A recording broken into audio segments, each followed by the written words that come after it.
Hello viewer, আসসালামু আলাইকুম। আজকে আধ্যাত্মিকপন্থী যারা তাদের জন্য মাওলানা জালালউদ্দিন রুমি রহমতুল্লাহ আলাইহি একটি বড় সুসংবাদ নিয়ে এসেছেন। চলুন আজকের ভিডিওতে সে বিষয়ে কথা বলবো। সঙ্গে আছে আমি প্রভাষক ইফতেখার আহমেদ রতন। মাওলানা জালালউদ্দিন রুমি রহমতুল্লাহ আলাইহি বলেছেন, শুধু তৃষ্ণার্ত পানিকে খুঁজে না, পানিও কিন্তু তৃষ্ণার্তকে খুঁজে বেড়ায়। তার মানে তিনি বোঝাতে চেয়েছেন, যারা মহান আল্লাহ পাককে ভালোবাসেন, মহান আল্লাহ পাকও কিন্তু তাদেরকে ভালোবাসেন। মানে একটা বিশাল ব্যাপার। আল্লাহ পাক আপনাকে ভালোবাসছেন। আপনি যদি আল্লাহ পাককে ভালোবাসেন, আল্লাহ পাক আপনাকে ভালোবাসছেন। আল্লাহ পাক আপনাকে ভালোবাসা মানেটা কি? এটি একটি বিশাল কিছু। মহান আল্লাহ তাআলা আপনাকে ভালোবাসছেন। এজন্য বলা হয়, যদি কেউ আল্লাহ পাককে 10% ভালোবাসে, মহান আল্লাহ তাআলা তাকে 20% ভালোবাসেন। কেউ যদি মহান আল্লাহ তাআলাকে 50% ভালোবাসেন, মহান আল্লাহ তাআলা তাকে 100% ভালোবেসে থাকেন। তার মানে আপনি যতটুকু মহান আল্লাহ তাআলাকে স্মরণ করবেন বা ভালোবাসবেন, মহান আল্লাহ তাআলা তার চাইতেও বেশি আপনাকে ভালোবাসবেন বা স্মরণ করবেন। আপনারা একটা জিনিস জানেন যে প্র্যাকটিক্যাল লাইফে কিন্তু আমরা দেখেছি যে একটা ছেলে যদি একটা মেয়েকে ভালোবাসে, ছেলেটা যদি এককভাবে মেয়েকে ভালোবাসে, মেয়ে যদি ছেলেকে ভালো না বাসে, তাহলে কিন্তু সেখানে ভালোবাসার রিলেশনটা হতেই পারে না। কিন্তু মহান আল্লাহ তাআলার ক্ষেত্রে কিন্তু সম্পূর্ণ বিপরীত।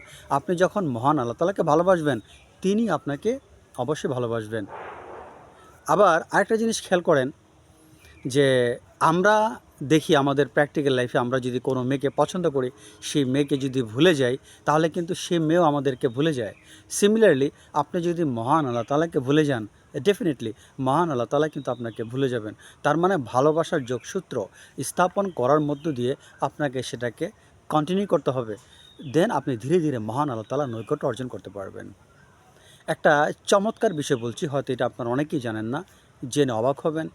আমি কিন্তু বেশ কিছু ভিডিওতে এই কথাটা বলেছিলাম যে আধ্যাত্মিক শাস্ত্রের উপরে, সুফি দর্শনের উপরে কিন্তু আমার বহুদিনের গবেষণা। আমি সেই দিক থেকে আপনাদের সাথে একটু কথা বলতে চাই।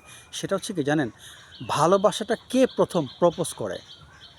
অর্থাৎ আপনি মহান আল্লাহ তাআলাকে ভালোবাসছেন, এটা কি আপনি প্রথম প্রপোজ করছেন, নাকি আল্লাহ পাক আপনাকে প্রথম প্রপোজ করছেন? এই অ্যান্সারটি কিন্তু খুব ক্রিটিক্যাল। শুনলে অবাক হবেন এবং আপনারা অনেক খুশি হয়ে যাবেন। ভালোবাসার প্রথম প্রপোজালটা মহান আল্লাহ তাআলা দিয়ে থাকেন। দেন মহান আল্লাহ তাআলা দেখেন বান্দা আমাকে ভালোবাসেন কিনা। এভাবে কিন্তু ভালোবাসার আদান প্রদান হয়। মহান আল্লাহ তাআলার প্রথম আপনাকে ভালোবাসার প্রস্তাব দিচ্ছেন। মহান আল্লাহ তাআলার ভালোবাসার প্রস্তাবটা কি জানেন? যখন দেখবেন আপনি ধর্মের প্রতি আকৃষ্ট হচ্ছেন, যখন দেখবেন আপনি অন্যায় থেকে দূরে থাকছেন, যখন দেখবেন আপনি সৎ কাজে আনন্দিত হচ্ছেন, ধরে নেবেন মহান আল্লাহ তাআলা আপনাকে ভালোবাসার প্রস্তাব দিয়েছেন। সেটা খুবই ইনভিজিবল, সূক্ষ্মভাবে, যেটা দেখা যায় না। যদি ফর্চুনেটলি আপনি সেই প্রপোজালকে অ্যাকসেপ্ট করে আপনি যদি সামনে যান, মহান আল্লাহ তাআলা তার চেয়ে বেশি আপনাকে ভালোবাসবেন। আপনি যদি 20% করেন, আল্লাহ তাআলা 40%।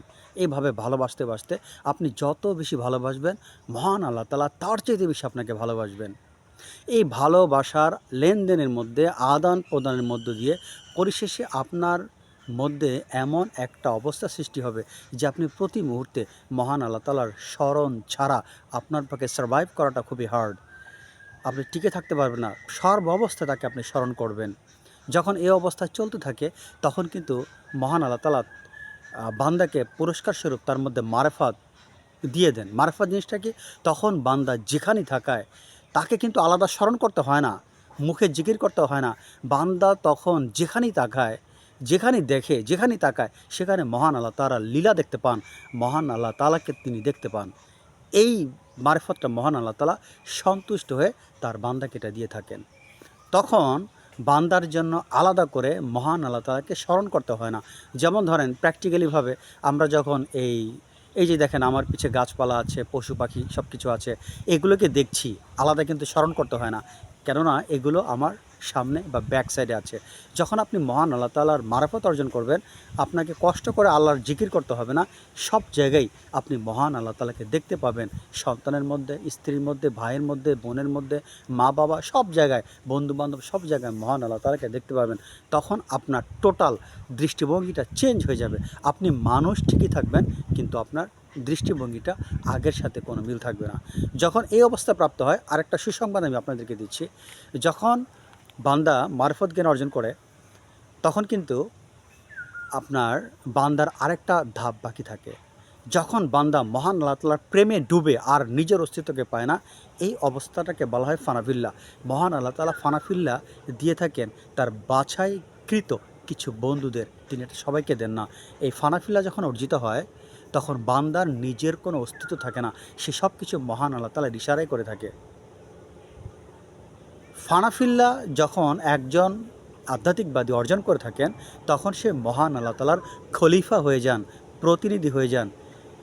তাকে মহান আল্লাহ তাআলা এতটা ক্ষমতা দিয়ে থাকেন, বলা যায় প্রায় নবী রাসূলদের ক্ষমতার সমতুল্য। নবী রাসূলদের মধ্যে অতটা ক্ষমতা না হলেও প্রায় কাছাকাছি থাকে মহান আল্লাহ তাআলা তাকে এই ক্ষমতা দিয়ে থাকেন। সেক্ষেত্রে মহান আল্লাহ তাআলা যখন বান্দা এই ফানাফিল্লার অবস্থা প্রাপ্ত হয় তখন মহান আল্লাহ তাআলাকে বান্দা যাই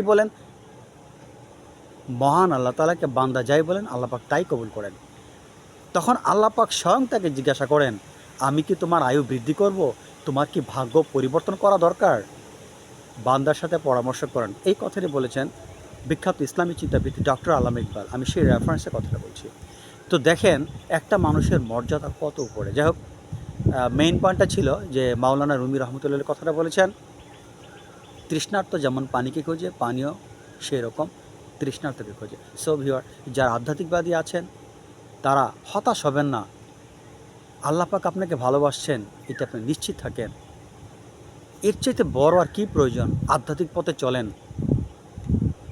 ক্লান্ত হবেন না, হতাশা হবেন না। যেহেতু রুমি এটা বলেছেন যে আল্লাহকে ভালোবাসে, আল্লাহ তাকে ভালোবাসেন, এর চাইতে বড় আর কী পাওয়ার? আর আল্লাহকে ভালোবাসে, আল্লাহ আপনাকে ভালোবাসেন, তার জাজালের প্রমাণ আপনি আল্লাহ পাককে স্মরণ করার সুযোগ পাচ্ছেন। ছোট পরিসরে আজকের ভিডিওটা এখানে শেষ করছি। আল্লাহ হাফেজ।